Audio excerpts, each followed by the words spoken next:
Hey, this is a special episode, and we're going to be talking about what they call the ship of the desert. Well, yeah, pretty much the ship of the desert. This isn't a desert ship. Well, it kind of is, but just different desert. We'll be right back to talk more about the camel.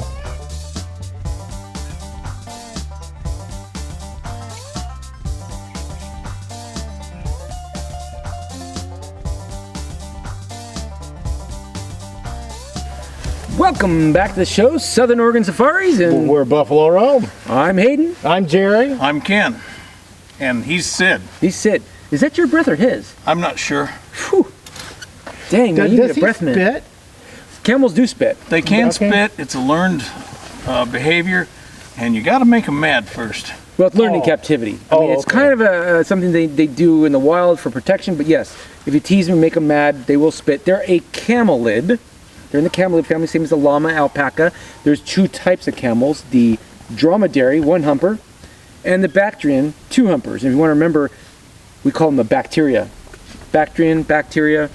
So the difference, though, is the dromedary, the single humper, is a sub-Saharan desert camel. We find those in the Middle East, Saudi Arabia, Iraq, Iran, the good old, the desert that does this. And then we've got the high mountain desert, the high desert in Asia, called the Gobi Desert or the Mongolian Mountains. That's where you find these guys. Oh, okay. So this is Cold weather camels. very cold weather camel compared to a hot weather. Now it gets hot in those deserts, but the winters are wicked cold. I bet you they shed a lot during the summer, during the season. They blow their coat out in the summer, and then they gain a nice, thick, beautiful coat in the winter. Ken keeps him all nice and dolled up here. Ken, you want to give him some treats? No. Give him some treats, Ken. Give your buddy some treats. So this is Sid. And Sid is, I don't know his exact age, so I'm going to be lying to tell you his exact age. But he's between, what do we think, 15, 18 now? Somewhere around 18 Probably is 15, my 18 guess. years old. Is that going to not work? Can we hold that? Yeah, that's not going to work. Not going to work. He's just going to take advantage. They're pushy. Camels are pushy. They can be kind of crotchety things. Come on, they're my big camera. and they're strong, and they kind of know they are, and they can often become a little bit difficult sometimes. They're not for everybody. Camels are really wonderful creatures. They're great beasts of burden. In the Middle East, they use these guys to pack. You're in my camera. We use even llamas and alpacas as a pack animal. They can carry a lot of weight. Because they're a forager, they don't require a lot of food. They can live on pretty much everything. They can just chew on dead shrubs that nothing else can live on, and find enough nutrition in a dead piece of grass that nothing else would be able to live on. The truth is, every time I hear somebody tell me that their camel is sick, I find out it's because they're overfeeding them. Yes. And that's another thing we can get into. A lot of people say, hey, he's got two humps, but one of those humps is laying over on its side. Why is that? Well, there's a lot of theories behind that. Some of it's more scientific than others. A lot of people will say different things. People always have this assumption that we hear this old wives' tale that camels carry their water in their back. There's no water in there. That is fat. So they store their fat, and that's how they can pull nutrients. When there's lack of food and water, they can pull nutrients and moisture out of that hump to survive an extra long time and go longer periods without food and water because of those humps. And camelids in general have a really good digestive system. It's very efficient. Like I said, they can pull nutrients out of just about anything. So that's really helpful. It keeps them alive and allows them to live in climates that are severe, that don't have lots of food and water. So Are this type of camel becoming endangered? that's another good one. Actually, I was just reading about them not that long ago. So I was of the assumption there was about 10,000 left at one point, and I think that's the last time I looked. There was about 10,000, but I just found out there's between 600 and 1,000 left in the wild right now. In the wild? That's it, My 600 to word. 1,000. And those are in protected camel parks or camel reserves in China. Yeah. And I think in the Gobi Desert there's a few. But there's 600 to 1,000 wild ones left. Now there's tons of them in captivity. I don't know what the captive numbers are right now, the population in captivity, but it's pretty massive. Now, being a desert creature, the desert has varying climates during the seasons, but they can go a long time without water, without being hydrated. What makes them adaptable to that? They are, well, their system, if you look at it physiologically, is designed to conserve water. And you were telling me about the cells, the red blood Entire cells. This animal, the camels, that have an oval blood cell, Red blood cell. red blood cell. So That probably has a lot to do with it. when they start losing water, those cells deflate and flatten out and still work. And I imagine the oval red blood cells probably got a lot to do with the altitude they live at, because this animal lives at a very high altitude. Yeah. Because they're mountain breed. Yes, Yeah. this is a giant mountain llama. His temperature can vary 10 degrees without a problem. Wow.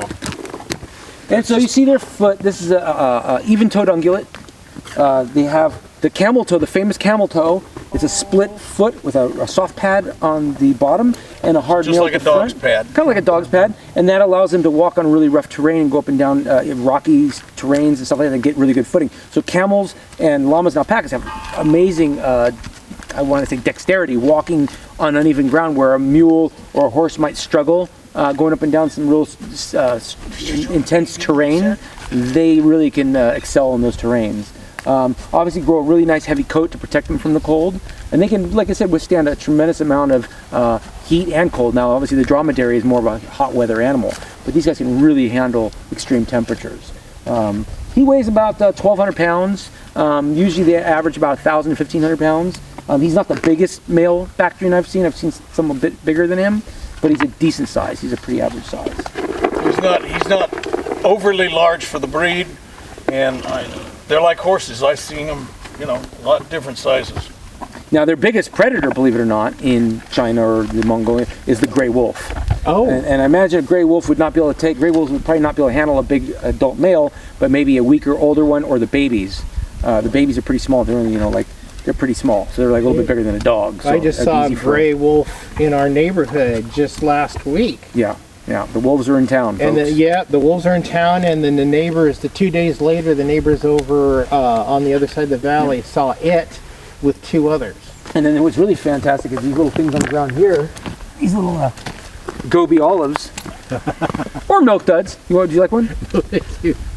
Little nice little round package. Boy, it'd be great if we all pooped like that, wouldn't it? I don't know. I feel bound up trying to pass that. But they pelletize their fecal matter, which is really great. Just like a deer. Yes, and also they, like a deer, are what's the word I'm looking for? He's getting aggravated because we're not paying enough attention to him. They're very fastidious. So camelids poop and pee and territorial markings, and they pile it in one spot. So it makes it a lot easier to clean up usually. Now this guy, I've noticed he kind of doesn't have that many spots. That he picks more spots than average, but most camelids like to find a pile and stick to that pile. Kind of like not my to mention rabbits. He's living with horses, so that doesn't help. Yeah. He thinks he's a horse. We tell everybody he's our humped horse. He lives with a bunch of horses. Those are his herd. And that's the thing, we call him Sid because Sid, Sid from Ice Age, the sloth. Sid the sloth. Yeah. Kind of looks like Sid the sloth. Yeah, he does. And Sid, especially when he's shedded all his coat. yeah, he kind of looks like Sid the sloth. And then also because he's living with his horses, we call that his herd. So remember, that was the whole thing, is that Sid the sloth had his herd. I got to tell you, when somebody really gets my goat and it irritates me really bad, I will tell them, may the fleas of 1,000 camels infest your armpit. Exactly. He has no fleas, so somebody's got them. He's flealess. Yeah, the person that irritated me. Now another thing about these guys is, they got this split lip, and it actually works like almost like fingers. So they can actually use those fingers on those lips to pull food into their mouth, and that is very dexterous, being able to pull food in. Also, I see that. His upper palate has no teeth, so just lower teeth, only like a goat. It's a hard upper palate. Similar to a cow. Yep, they also have a chest plate. What they do when they lay down to protect their legs from the cold. They also lay down to protect their legs against predators. So if predators start trying to bite their legs, they lay down their legs and they tuck their legs underneath their body, and they can protect their legs. Well, he's got calloused kneecaps, calloused on his heels, and then he's got a hard callus plate on his chest from when they lay down. When they lay down, we call it cushing. So we ask him to cush down, that'd be ask him to lay down, it'd be cush down. Okay. So, anyway. And they also use that palate in attack mode. So his favorite day is right in the middle of the week. Hump day. Hump day. Wednesday, hump day. Anyway, so that's Sid the Camel, the Bactrian camel, folks. Well, it's finally nice to meet Sid. I've seen Sid around. You take him to events in the local community. Yeah. And introduce him to them and your he's pretty much features of retired. We don't really do much with Sid. He kind of just enjoys life. He's a rescue. He's a rescue, and he's just happy. He came out of a circus. He wasn't abused, but we kind of retired him and told him, hey, you just get to enjoy your life. But every once in a while, as a treat, we'll take him into town and let people say hello to him and see him. And it's good for him. It gives him some mental stimulation, lets him get off the ranch a little bit, get some fresh air. But he doesn't really have to do anything other than just be a camel. He just gets to hang out and eat and be happy. He seems happy. He seems content. He's a good boy. Well, Hayden, thanks for sharing the camera with us. Thank you, Ken, for joining us and My pleasure, as helping always. sharing that. That information about the blood is really interesting. That's why they can drink tons of water Yeah. and not get sick, because those blood cells just Suck it up. Yeah, if you guys want to know more about the ranch and what we do here, please see season 1 and all of season 2. We're getting ready to go into season 3. Today is a special for you guys, featuring Sid the Camel. He's a rescue. He lives right here at Southern Oregon Safari. We're the buffalo roam. I'm Jerry, I'm Hayden. I'm Ken. and that's Sid. Sid. We'll see you guys the next adventure. Don't forget to like, share, subscribe. Please share. We really need to get the algorithm going, so please don't forget to share. Can you wave goodbye? Wave goodbye. Bye, Sid. You're too busy eating. Bye-bye. Thank you.